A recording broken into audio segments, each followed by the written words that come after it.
So, there is something fascinating that has been happening. This is in the realm of love, so I'm going to tell the story, a quick recap of this evening that happened within the last maybe 5 hours. And it will be a compelling analysis. And I'm bringing it to you not just with my own testimony, but with Grok. I've been having these inputs and conversations and back and forth with Grok specifically. I use ChatGPT as well for other reasons and other purposes. Now, I'll use ChatGPT for more conversational aspects. Grok is more for the reflective because Grok has the voice mode, except Grok doesn't listen as long and it always cuts me off. So, for these reasons, I'm using this. So, I told my buddy that dating kind of feels like the Shark Tank, right? And you have to sell yourself. It's like selling a business.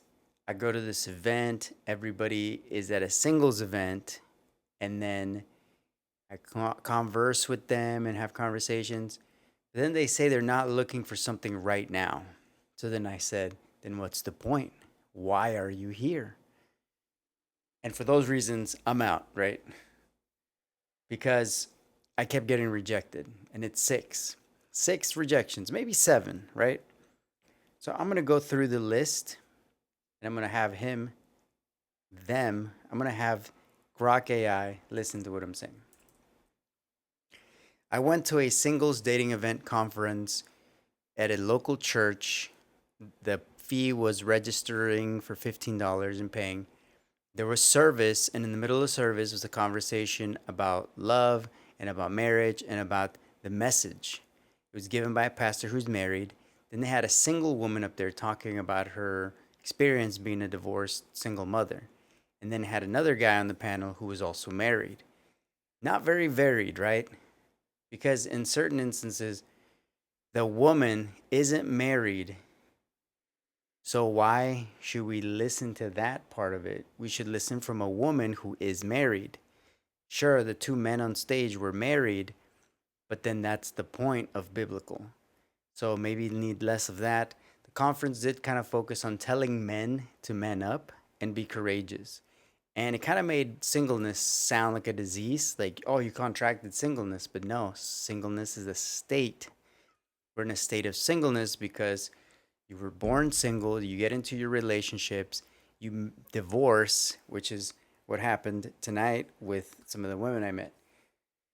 So going into it, the first woman I talked to, she's really pretty, of course. She's only 20 years old. She was with a guy for a year and a half, doesn't know what she wants straight up. So then I asked her those things. Okay. Second woman is, who was the second woman? I think her name was Rachel. And Rachel was a divorced single mom, and she was married for maybe like 12 years or something. And so then she's at this event, and I'm asking her questions, and she's telling me she's divorced. She's telling me she's got kids. I didn't pull that out of her. So then I ask her follow up questions like, well, how do you feel in your singleness? What does that look like? Her friends that she came with kind of butted in and said, oh, we got to go. In the last minute, I was like, well, would you like to exchange information? She said, no, I'm just exploring singleness. Except in January of this year, she was in a 2 month relationship or whatever with a guy. It was a rebound, and she works with him. Drama, okay. So at this point, I'm thinking maybe my filter is off. Maybe the filter that I have is really just being attracted to women that are drama filled, that are crap magnets, right? So the third woman I speak to is a blonde woman, and it's in passing, and I could have followed up, but I didn't because at this point I was already just not interested. Go to another woman. She looks the part of a bimbo, Beverly Hills chick, busty, big lips, everything. I'm obviously attracted. I talk to her. She says a thing, but kind of isn't interested. I asked the Lord, what should I do? And he told me to come back, and that's when I meet busty Beverly Hills girl. It starts raining on her. The first raindrop falls right in her face. and then it starts raining. So I'm like, okay, this is a sign. People will leave or stay here. So then I stayed because I took it as a sign, and I waited until it stopped raining to leave. So she's not interested. She goes, she leaves. I go around again. Then I meet the pastor that gave the message, and I'm talking to another brother. And we get into the conversation back and forth. He's telling me I need to listen, this, that, or the other. And then I said, I have been listening. So then I'm also asking questions. They're the ones telling me about themselves. They're the ones telling me about their dark secrets, this, that, or the other. I didn't pull that from them, they gave it. But then I told him the examples of some of the questions I was giving. And he made the point that those are like second or third date questions, that I was asking too much in the beginning. It wasn't surface level enough. And I said, maybe that's why the Lord brought me back to come and talk and mingle, because I was supposed to hear that. I heard a lot of other rejections and a lot of other excuses I take as excuses from these women. So I was starting to feel angry. I was starting to feel like this is the Eve spirit through these women all over again. It's the same dumb nonsense, whatever. So then this is when I meet another woman.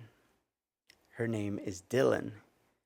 And she is very cute, very engaging, smiling, laughs at my jokes, is very engaged with me. She's in the middle of a three-way conversation with a guy. I vibe check the guy, and he's just there because it's a dating thing, and he was just there to smash. So, in the presence of me talking to this girl, I approach her, hey, I saw you, I was interested in you, want to talk to you, and just want to know if you're in the middle of something, or your attention is somewhere else. And she said, oh, no, no, we can talk. He butts in, he's like, hey, let me get your Instagram. So right there, she's texting, and that's when I asked the dude, what are you here for? Like, what did you think? What was your biggest takeaway? And he's like, oh yeah, staying in motion, never stop. Because there was an analogy about Newton's first law. To single people, don't stop, keep momentum, all that. Okay, I am doing that. The problem isn't that. So I started then projecting and internalizing what the rejections were, because I thought it was the filters. They had certain filters for height, for weight, for whatever it is. And I assumed that that's why I was getting rejected. I can't verify or deny that, but I also realized that I have my own filters. And those filters were like I was looking for a particular woman or attracted to a particular woman. Dylan was the only win of the night. I had great conversations with all three of the women. I met them for whatever. And I took that as a sign that I just need to dip out. I need to just leave because there's too many strikeouts, not enough success, no numbers, no exchanging of information. What the brother and the pastor said, well, it's just here to mingle and meet people. I gave him some biblical perspectives, and I said, singleness is not being alone. Singleness is being in solitude. And this is what we're building, our character and ourselves in the solitude. Pastor said, oh, I like that. So, all in all, what does that mean? Why did I strike out? And how did I approach it wrong? And was I asking for too much? Was I doing the third, second date conversation pieces in the first round? Now, I think that's a good perspective, but I don't know if I am actually doing that. I don't know that I can be stubborn to listen, and I need more flexibility for feedback. And I do that, right? In an example today, I was working outdoors with a brother from church. He's got his own, what do you call it, handyman business. And I was helping him. So then I asked him, well, what do you need me to do? Help him and da da da. It's like, you're over analyzing it. So I said, okay. He called it out. If I'm over analyzing, that means I'm just going to watch and stop suggesting things and stop bringing up things. So then everything else from there went pretty smooth. I didn't take it personally as I have no control or power. And that's another lesson of the day. No control or power. I just need to do what I need to do. And I want to hear the analysis and syntax of this.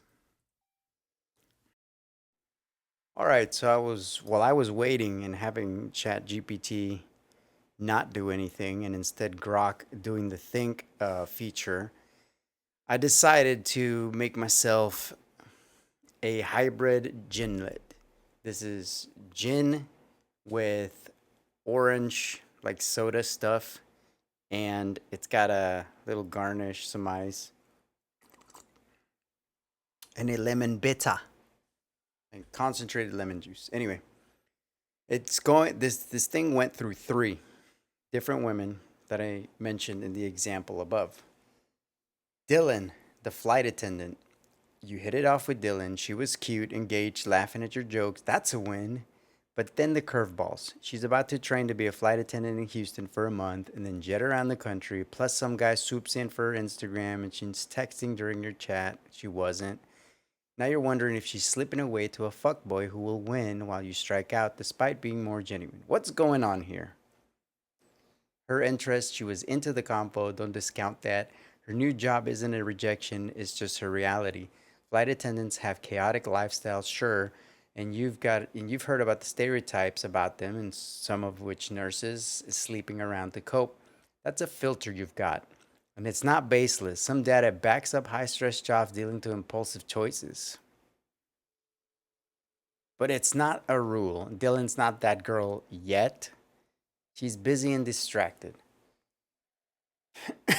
Grok, you're just telling me what I already know. Your filters. You're testing her against your assumptions, asking her questions to confirm what you suspect, like if she's available or flaky. When she does, you feel validated but stuck. That's not wrong. It's smart to read people. But it might be locking you into a damned if they do, damned if they don't mindset. What to make of it? You weren't wrong to engage her genuinely. That's your strength. The strikeout isn't about losing to some dude. It's about her life pulling her somewhere else right now. If you're still into her, swap numbers, and it's too late for that. The fucking event ended. And I don't go to that church. So you're an idiot. The next one, Rachel, the divorcee with baggage. That's the title he's giving these women. Then she unloaded her story. 12 years married, a rebound this year, now navigating singleness. She's not married, she's divorced. That's the point. You dug in with your questions, but her obese friend swoops in, yanked her away, and left you thinking she's not as pretty as they thought. Another crap magnet. That's not what I said. What's going on here? The spark.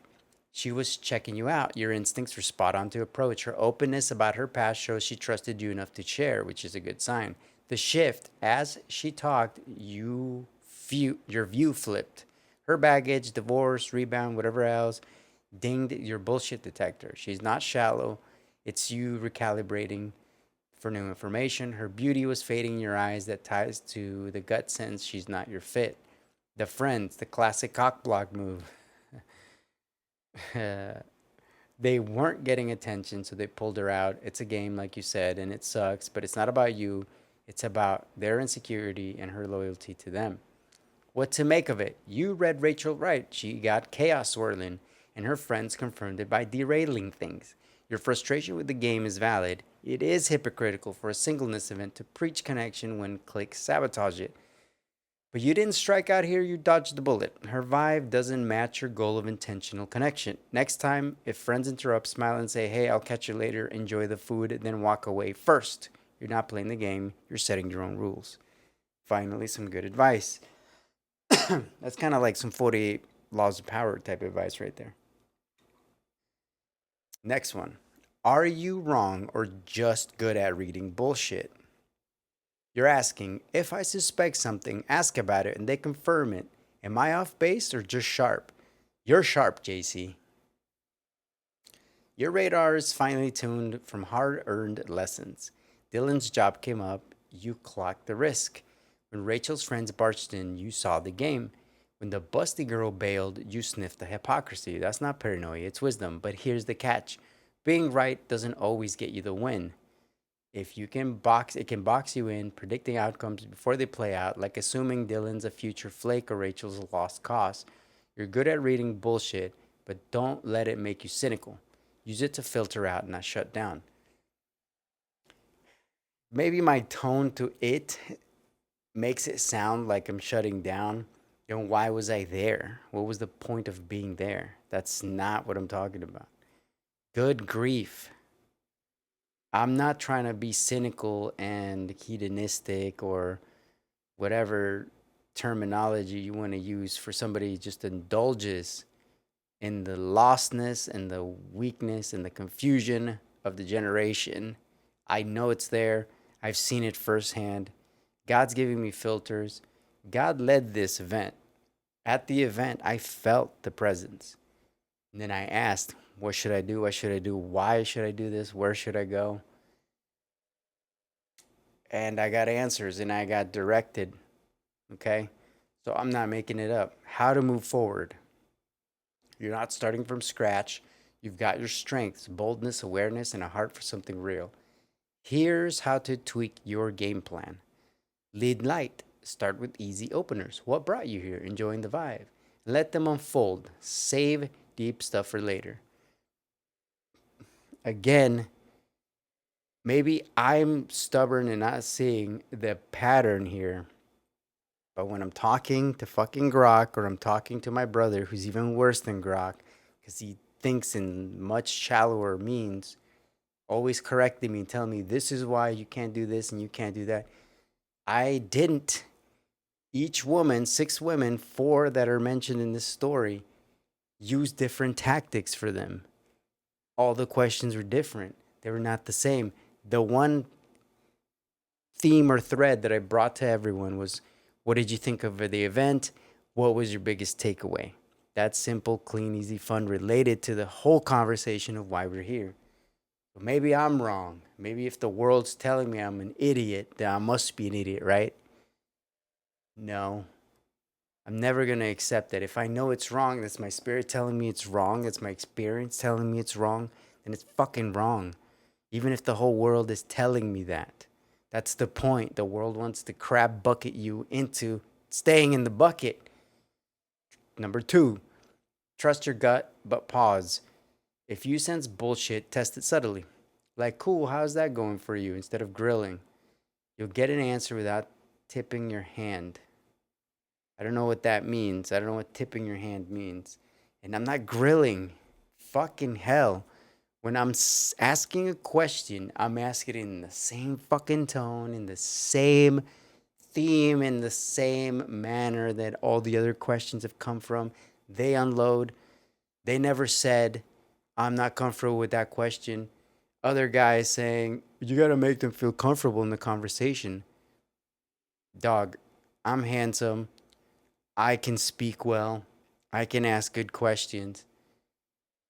It's not like they're not comfortable in that scenario. They told me they're garbage. I asked it and they told me, okay, that's good. That's direct. Now I know that they're full of shit. They're full of bullshit. What is the difference between me asking it? Anyway, moving on. Own the room. Next time friends interrupt or a guy swoops in, stay chill. Hey, I'll catch you later. Have fun. Keep moving. You're not chasing, you're choosing. No, that's cutting and bailing. That is awful advice. I'm not, I mean, if your scenario of standing your ground is also controlling it. I stuck around. I waited for the dude to leave. He left. I introduced. He's like, yeah, have a good night. Have a good night. So what if they hook up? It doesn't affect me. I'm not involved. I'm not invested. So I don't care. The point is, I'm testing out these theories and they're proving it right. What Red Pill is saying is proving right. I go to the Christian event with single people, supposedly. There was one girl that had a boyfriend and she was at the event. What is that? We had a good conversation. I found her to be super attractive. I thought the guy that was with her might have been her brother, might have been a friend doing the single event thing.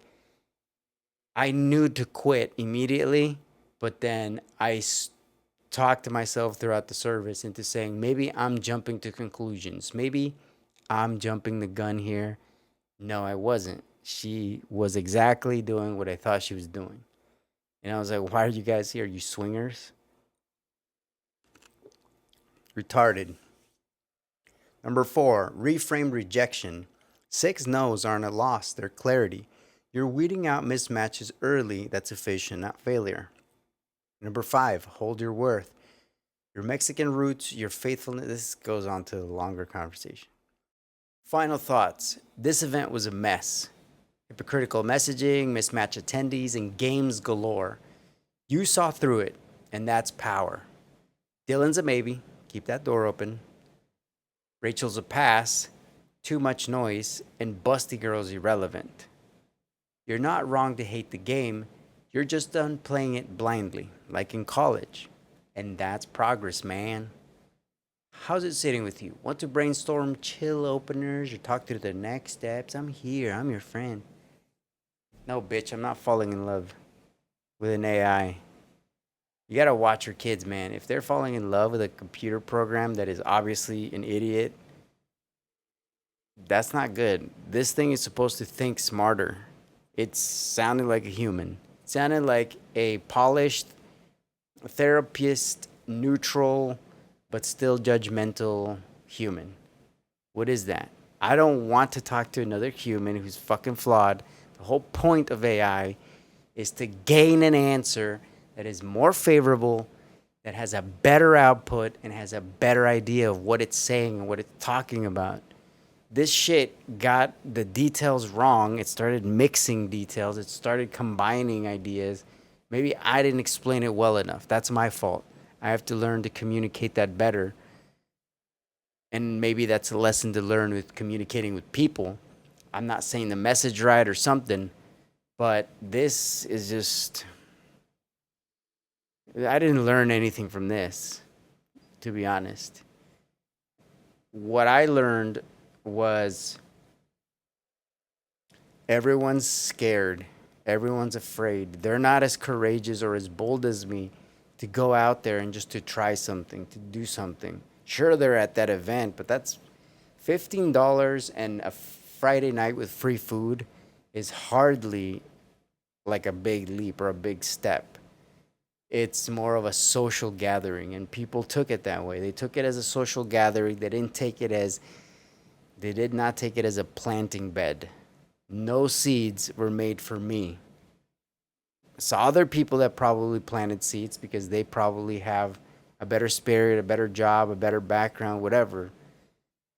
So the conclusion I'm coming to is that I have to say, fuck the chase. It should have always been fuck the chase and focus on money. And I've always hated that message. I've fought hard against that message. But the things that I fight hard against are usually the things that I know have to be done. The things that I like, made a good habit out of doing. Like, I love to go to the gym and I enjoy it. When I don't go to the gym, it's because either I run out of time, I do feel lazy, or my energy has been exponentially drained from doing work or doing a job, which is legitimate. Like, I have been having hard labor jobs, and it's like working out twice or 3 times in some cases. So I've made good habits, but I still have old bad habits. And then this dating thing is, if she's not burning with passion for me, this is what the red pill is saying again, then I'm not going to pursue it. And that's the bottom line. It really has to be the bottom line. I've seen that passion. I've seen them pursue. My first serious relationship, she pursued me hard. She laid me down and she drained me. She took control of that scenario. She made the first move. I didn't. And I stuck in that relationship, but then, she started moving away as I was demonstrating I wasn't a leader. So when that happens, that means that the relationship is going downhill, and it's happened several times. Happened in my last relationship. It was an age gap relationship. She was 18. I was 34. And so 34, 35. I didn't take the lead enough in the end. And I was already trying to back out. I was like, this chick is crazy. She's got too much baggage. I was not a leader and I was not a healer. So now this is what these damaged women want, is a therapist. I thought incorrectly, like everybody else, that I have value or I'm learning something or I'm a powerful person or I can have confidence because I got this pussy.